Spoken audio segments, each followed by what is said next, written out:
Now, Abdu'l-Baha is an exceptional human being to have graced the planet, and a very unique personage as well.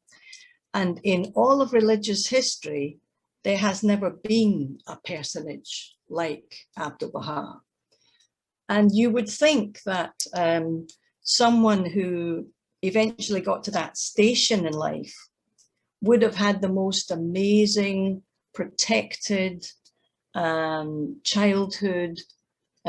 All of his needs were met. There was nothing problematic. He didn't have to deal with a whole lot of other problems, you know, pressing human problems in his life in order to achieve such a station. But as we'll see, almost from the very beginning, Abdu'l-Baha's life on this planet was a thing of exceptional tribulation and stress.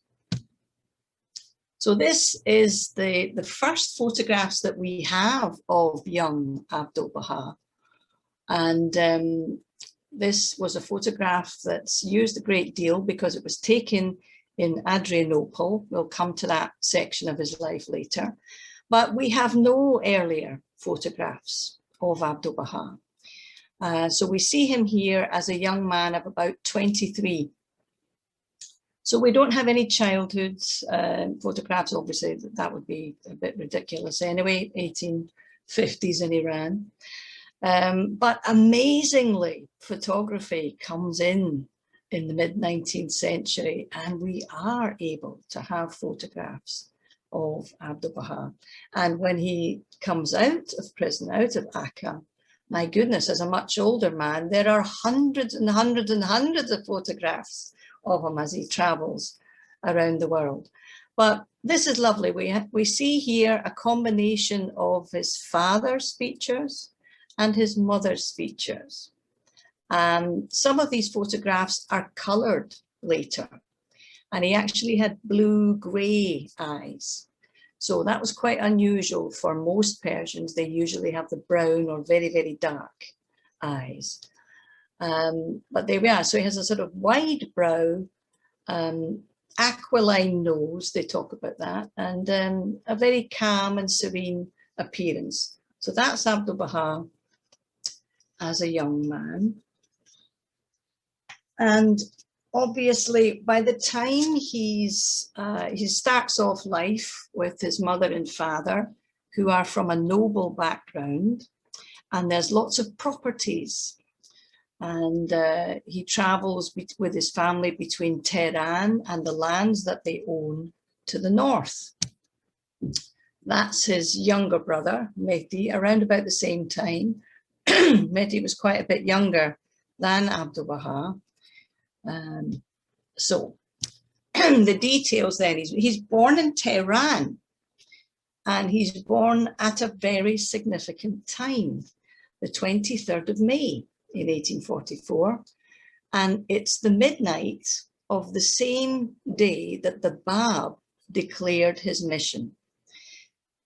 And so in a sense, this wondrous new revelation that's come into the world is desiring of a human being that can really understand it and help the rest of us to understand its import as well. And amazingly, this is when Abdu'l-Baha is born. And many people think, you know, that it's more than just fate that he should be born at the same time as the new revelation begins. So he's named Abbas Effendi, after his grandfather. And I think that was the custom in Iran at the time, that the eldest son would be called after the grandfather. And it's pretty much like that here in Scotland as well. Now, his mother was very, very young when she did marry. So she had already had 2 children die in birth, early on in their years anyway. But Abdu'l-Baha becomes their 3rd child together, and he's the eldest child and the eldest son of 3 children that were born to Baha'u'llah and Asiya Khanum.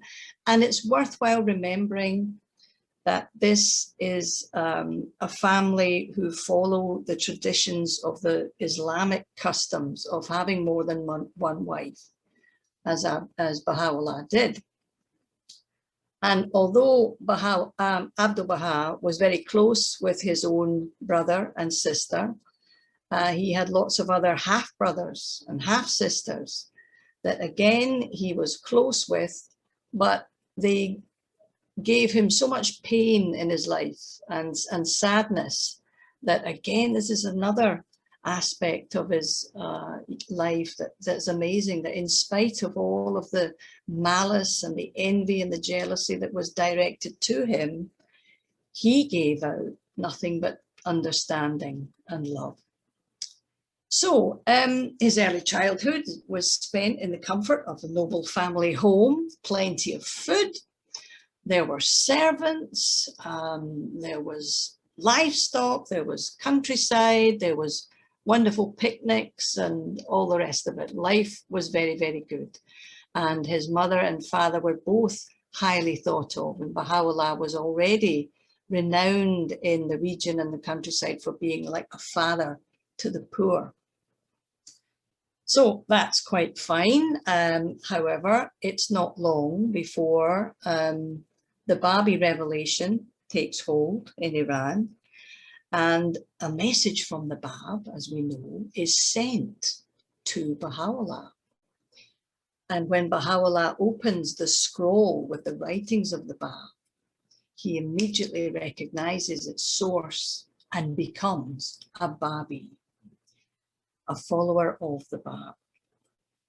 And that's a very dramatic occasion for the family and also throughout the country, because very quickly the religious authorities start to round up the Babis and imprison them and arrest them. Obviously, they've arrested the Bab by this time anyway. And things are going from bad to worse if you are a Babi. So quite early on in his life, he's only 8 or 9 years old, when from having this idyllic life with his family and his beloved father and mother, he's then thrown into total chaos because Baha'u'llah is arrested after the attempted assassination of the Shah by a couple of crazy Babis. All the Babis are rounded up and imprisoned, and there's none more that they would love to have as a trophy than Baha'u'llah, because he has such an influence wherever he goes. So very suddenly Baha'u'llah is hauled and arrested, and his headdress is taken off, and he's hauled in a chain along a dry and dusty road all the way into Tehran and all the way into the prison, the Siachal prison. And he's in there for about 4 months. And I think you've heard the story that this is a pit that is below the public baths. And so there's like a deep and dark moat of foul smelling waters that are down there. And that's where they imprisoned Baha'u'llah and all the Babis that were there. And in amongst people like robbers and thieves and murderers, you know, it was a dreadful, dreadful place, foul smelling, all chained up together. And the chains that Baha'u'llah had on his neck, the scars from that lasted throughout his life. So let's try and imagine you're this young boy and you're brought to the prison, and you witness your father being brought out on the steps. And Rickey's first of all going to talk about the time. He's going to read a little bit out of Balyuzi's book here, that when everything's in turmoil and Abdu'l-Baha as a young man is found out to be a Babi's son. At that time of dire calamities and attacks mounted by the enemies, I was a child of 9. This is according to the lunar calendar, not the calendar we use. They threw so many stones into our house that the courtyard was crammed with them. Mother took us for safety to another quarter and rented a house in the back alley where she kept us indoors and looked after us. But one day, our means of subsistence were barely adequate, and Mother told me to go to my aunt's home and ask her to find us a few Qurans. I went, and my aunt did what she could for us. She tied a 5 Quran piece in a handkerchief and gave it to me. On my way home, someone recognized me and shouted, "Here is a Babi," whereupon the children in the street chased me. I found refuge in the entrance to a house. There I stayed until nightfall, and when I came out, I was once again pursued by the children, who kept yelling at me and pelted me with stones. When I reached home, I was exhausted. Mother wanted to know what happened to me. I could not utter a word and collapsed. So you can imagine that the state of terror, a young boy like that, and you know, it's a bit more than just bullying that's going on here. It's real persecution, and that he feels very much on his own. And the second part of this early part of his life is his recollection of him meeting his father at the prison. They sent me with a black servant to his blessed presence in the prison. The warders indicated the cell, and the servants carried me in on his shoulder. I saw a dark, steep place. We entered a small, narrow doorway and went down 2 steps. But beyond those, one could see nothing. In the middle of the stairway, all of a sudden, we heard his blessed voice, "Do not bring him in here." And so they took me back. We sat outside waiting for the prisoners to be led out. Suddenly, they brought the Blessed Perfection out of the dungeon. He was chained to several others. What a chain! It was very heavy. The prisoners could only move it along with great difficulty. Sad and heart-rending it was. So the amazing thing, though, is that even in that condition, even seeing his father so utterly physically changed from what he had seen before, he recognized in Baha'u'llah that something wondrous had changed in him.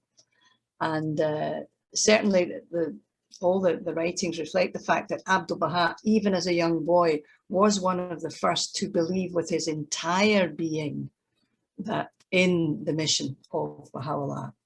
So again, we start to see these qualities and attributes in Abdu'l-Baha that are way beyond the ordinary child's grasp of a situation. So he already knows who his father is. There's something else that happens at this time, and it's very pertinent to his later life. Is a little story about the illness that he contracts as a child. I have been traveling for 2 years and a half. Nowhere was I ill except here. Because of that, I had to stay a long time. Were it not for this illness, I would not have stayed in Paris more than a month. There is a reason for this. It has been so from the early years of my life. The wisdom of whatever has happened to me has become apparent later. While I was a child in Tehran, some 7 years of age, I contracted tuberculosis. There was no hope of recovery. Afterwards, the wisdom of and the reason of this became evident. Were it not for that illness, I would have been in Mazindaran. But because of it, I remained in Tehran and was there when the Blessed Perfection was imprisoned. Thus I traveled to Iraq in his company, and when the time came, although physicians had despaired of my recovery, I was suddenly cured. It happened in spite of the fact that all had said a cure was impossible. And so you see that because he had contracted tuberculosis, he couldn't be moved to the lands in the north in Mazandaran. He had to stay in Tehran, which meant he had to stay with his mother and father. And when they were exiled, he went with them, with his sister. Now, who knows what would have happened if that hadn't been the case. So we're moving on now. And we're coming to the first of the exiles for the family. So we appreciate that everything is gone. The house has been pillaged. All of the lands have been confiscated. All the properties have been confiscated. The food is gone. The livestock's gone. Anything they had is completely gone. So overnight, they are destitute. And they've been told that when Baha'u'llah is released from prison, I think there's a month or so for him to recover his health a bit. And then they are all sent over the western mountains of Iran, over to Baghdad. And at that time, it was a dreadful journey. It was snowing. It was a terrible time of year, up on these snow-capped mountains, ill-equipped, with nothing but some lightweight clothing on their backs. And obviously his younger brother was just a very small toddler at the time, so he had to stay in Tehran. That must have been heartbreaking for his mother and father. But Abdu'l-Baha and his sister Bahia Khanum were with the mother and father and some other members of the family by that time. So there were terrible privations that were endured on that first of the exiles over into Baghdad. Now, they reach Baghdad and they're there for 10 years. But again, he's just this young boy, 9, 10, when Baha'u'llah decides to leave the family in Baghdad and go out to the mountains of Sulaymaniyeh. This is before Baha'u'llah has publicly declared who he is. And up until that point, everything has to be kept very carefully. Only a few people really knew or understood who Baha'u'llah was. But there were terrible jealousies going on with the half-brothers of Abdu'l-Baha, of Baha'u'llah, Abdu'l-Baha's uncles. And the state of the Babi community was getting worse and worse and worse. So in order to avoid any kind of favoritism towards one or the other, or to confuse people's mind, he withdrew from the whole Babi community. Now, that was a huge sadness on Abdu'l-Baha's part, but obviously before he'd gone, the Asiya Khanum, his mother, Abdu'l-Baha and the sister were very strong as a unit together anyway, because they understood who Baha'u'llah was. So the separation is there. He's away for more than a couple of years. And even in that time, as a young boy, he starts to read as much as he can, to learn as much as he can. And let's see what slide I'm on here. Yes. And by the time Baha'u'llah comes back, he's already referring to Abdu'l-Baha as the mystery of God. He bestows that designation on his son then. See. What? Yes. So this is just a little bit of reflection of Abdu'l-Baha's at that time in Baghdad. Abdu'l-Baha grieved over this cruel separation, but though a child of no more than 10 years of age, his mien and bearing were assured and serene. His youthful shoulders had to bear responsibilities which mature men prefer to forego. He read avidly what he could find of the writings of the Bab. No school has ever molded his mind, the unfoldment of which had been loving care of Baha'u'llah. Some years later, still in his teens, he wrote a lucid, illuminating commentary on the well-known tradition ascribed to the Prophet Muhammad. I was a hidden treasure and loved to be known. Therefore, I created things to know. He undertook this task at the request of Ali Shaukat Pasha. A nobleman, highly cultured and deeply read. Abdu'l-Baha's commentary not only reveals profound knowledge, striking mastery of language, and rare qualities of mind, but above all, it shows the most profound understanding. Abdu'l-Baha oftentimes walked among the learned who were wise with the wisdom of age and competent with experience, and conversed with them on their themes and topics. They respected the speech of the young boy because it was mature and enlightening, and because the speaker was modest and charming. Once a redoubtable enemy of Baha'u'llah remarked that he had no other proof that had he no other proof to substantiate his exceptional powers, it were sufficient that he had reared such a son as Abbas Effendi. So he's already beginning to rise, if you like, to this designation of the mystery of God, because although he's not had an academic schooling or anything like that, he's only ever been in the care of Baha'u'llah, but he himself is beginning to evince this kind of insight, this kind of perception that lots of other people find refreshing and illuminating. And I have to say that there are lots of other half-brothers around at the time who don't come anywhere close to Abdu'l-Baha's station.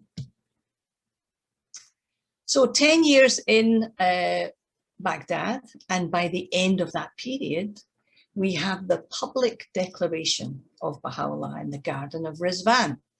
We celebrate that festival, 12 days every year. But at the end of that period, there's yet another exile.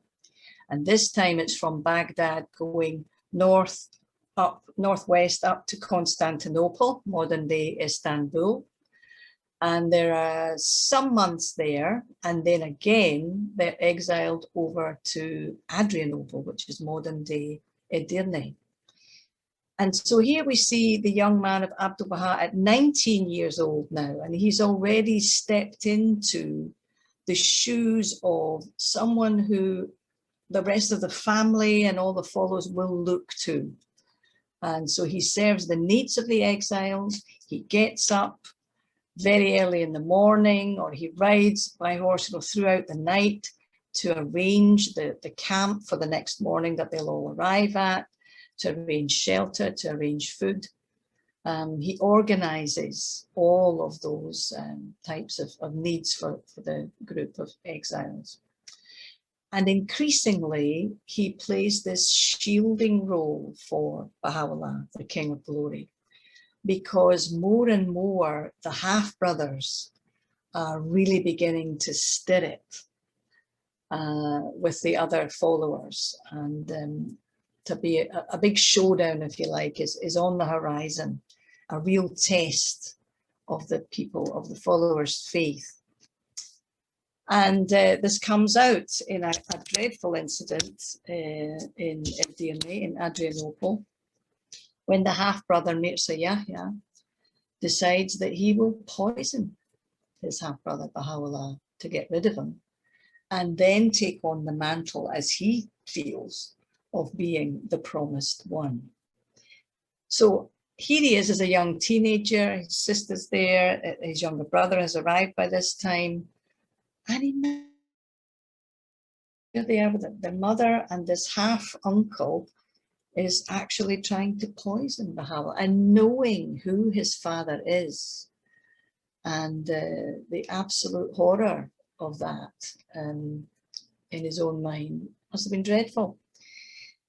So at 24, by the end of the period of time in Adrianople, Baha'u'llah manages to overcome the poisoning, and very suddenly, one morning, they are huckled, yes, out of Edirne.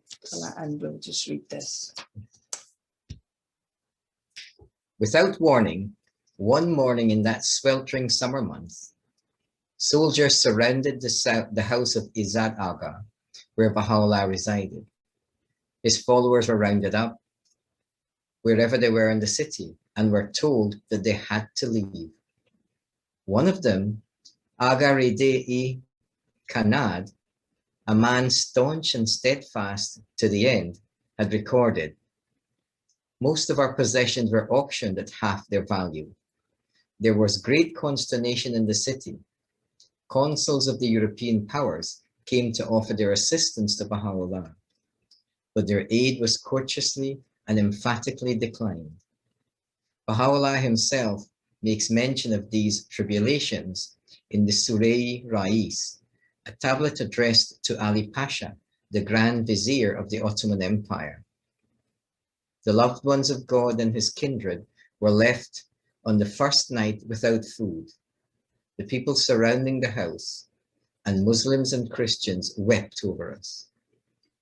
We perceived that the weeping of the people of the sun, Christians, exceeded the weeping of others, a sign for such as ponder.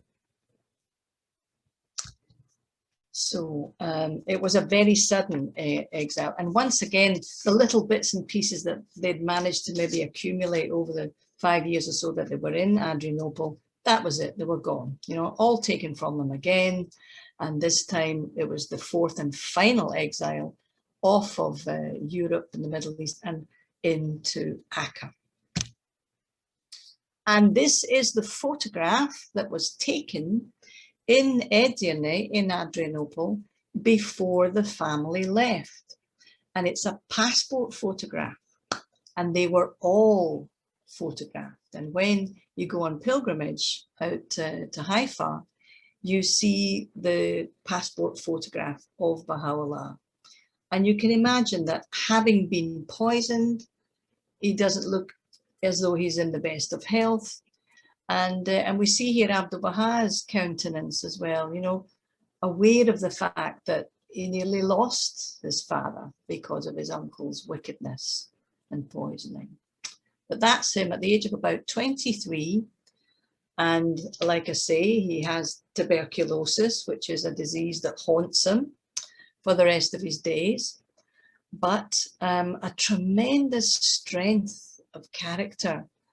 And in all of the reflections and recollections of people who knew him, who spent time with him, in spite of all of, you know, all of this that could have made him so angry and maybe have really roused him to wrath, he was never like that. He was always most loving with even the most desperate of the covenant breakers. So that's him there. Now, then we get on to, I'm just going to finish off the next few slides here in terms of Baha'u'llah and how he refers to Abdu'l-Baha. And this is where we get a glimpse of his real station. So I'll just read this out. These selections provide a glimpse of the relationship between father and son, between a messenger of God and the one he chose to be the perfect exemplar of his teachings. That's where the authority lies. Baha'u'llah chooses Abdu'l-Baha. The unique position of Abdu'l-Baha in both the Baha'i faith and religious history are indicated in various works of Baha'u'llah. And this one in the Surah Ghusl, the tablet of the branch, which was written in Adrianople, when Baha'u'llah's just this young man at 23, and he says, Abdu'l-Baha, there hath branched from the Sadratul Muntaha, this sacred and glorious being, this branch of holiness. Well is it with him that hath sought his shelter and abideth beneath his shadow. Verily the limb of the law of God hath sprung forth from his root, from this root, which God hath firmly implanted in the ground of his will, and whose branch hath been so uplifted as to encompass the whole of creation. Magnified be he, therefore, for this sublime, this blessed, this mighty, this exalted handiwork. And another phrase of the writings, O thou who art the apple of mine eye. Baha'u'llah in his own handwriting thus addresses Abdu'l-Baha. My glory, the ocean of my loving kindness, the sun of my bounty, the heaven of my mercy, rest upon thee. We pray God to illumine the world through thy knowledge and wisdom, to ordain for thee that which will gladden thine heart and impart consolation to thine eyes. The glory of God rest upon thee, he writes in another tablet, and upon whosoever serveth thee and circleth around thee. Woe, great woe, betide him that opposeth and injureth thee. Well is it with him that sweareth fealty to thee. The fire of hell torment him who is thine enemy. We have made thee a shelter for all mankind. He in yet another tablet affirms, a shield unto all who are in heaven and on earth, a stronghold for whosoever hath believed in God, the incomparable, the all-knowing. God grant that through thee he may protect them, may enrich and sustain them, that he may inspire thee with that which will be a wellspring of wealth unto all created things, an ocean of bounty unto all men, and the day spring of mercy unto all peoples. Now that concludes the slides. And I just wanted to sort of summarize a flavor of his young life, you know, a life that was turned completely upside down, and any sort of neutral observer would look at that life of a child and a young person and think, oh my goodness, how on earth did they come through that with the kind of disposition that they had in life, you know, ill with tuberculosis, half the family intent on doing them down and, you know, eradicating them, and his father shouldering a lot of the responsibility of that relationship between Baha'u'llah and the followers, and all of the people that weren't followers, obviously, when they arrived in cities and towns, getting to know the governors, dealing with the officials. All of that was done by Abdu'l-Baha. And throughout his life, as we'll see later on in the next part, he is totally devoted to Baha'u'llah. And instead of choosing any other kind of name or title, because he's given plenty of titles, as we see from Baha'u'llah's father, he chooses the title Servant of Baha, Abdu'l-Baha, and that's it. And for the rest of time, that is what he's known as. And countless times when lady this and lady that, you know, they'll, you know, fawn over him and make a big fuss of him and everything. And it embarrasses him to be treated, you know, as some right up there on the pedestal. No, that's not where he's to be found. So it's a remarkable example of just how unique a person he is in religious history and just in ordinary life, to have come through such a childhood and a young adulthood and still maintain that sense of wonder and that station of the mystery of God.